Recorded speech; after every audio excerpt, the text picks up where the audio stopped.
The dairy industry is one of New York State's biggest, but farmers have been struggling because of low milk prices. Fox 40's Sarah Blazonis has more from a local farmer and an official on how state lawmakers can give the industry a helping hand.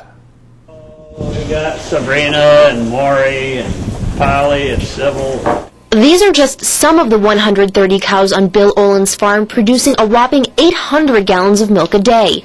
Last year's plummeting prices for milk were some of the worst he's seen in 50 years. It was about $10,000 a month less that we had to pay our bills and do improvements and live off.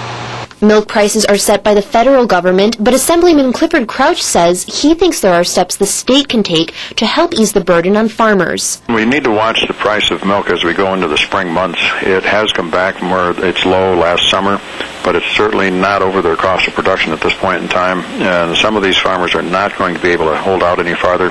Crouch says a first step for the state could be asking permission from the federal government to put stimulus funds into a dairy assistance program.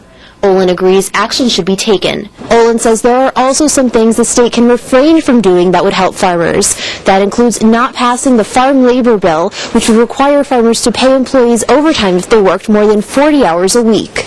Olin says if the bill is passed, workers will be sent home when they reach 40 hours and others will be brought in to finish their work.